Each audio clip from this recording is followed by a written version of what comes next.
রমজানের নিস্তব্ধ দুপুরে যখন ক্ষুধার তৃষ্ণা আর ক্লান্তিতে শরীর নুয়ে পড়ে, তখন মুমিনের হৃদয়ে এক অদ্ভুত প্রশান্তি খেলা করে।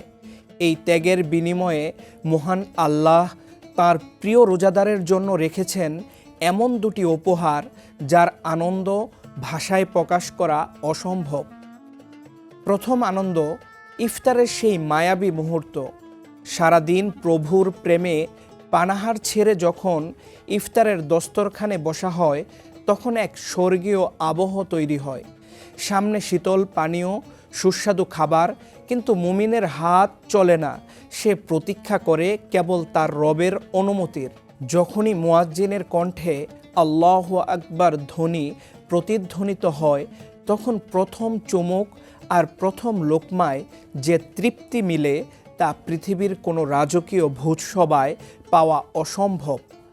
এই আনন্দ কেবল ক্ষুধা নিবারণের নয়, বরং মহান আল্লাহর একটি হুকুম সফলভাবে পালন করার এক পরম প্রশান্তির আনন্দ।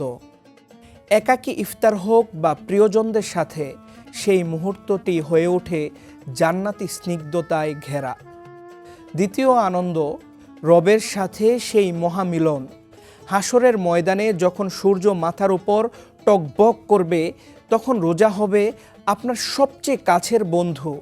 আল্লাহর রসুল সাল্লাল্লাহু আলাইহি ওয়াসাল্লাম বলেছেন, রোজাদার যখন তার রবের সাথে সাক্ষাৎ করবে, তখন সে তার রোজার প্রতিদান দেখে আনন্দে আত্মহারা হয়ে যাবে। কল্পনা করুন সেই দৃশ্য, পুরো মহাবিশ্বের মালিক আপনার সামনে, আর তিনি নিজ কুদরতি হাতে আপনার রোজার পুরস্কার বুঝিয়ে দিচ্ছেন।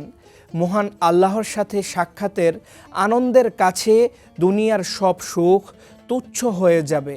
মহান আল্লাহ আমাদের রোজা, ইফতার, সাহরি ও তারাবি কবুল করুন। আমিন।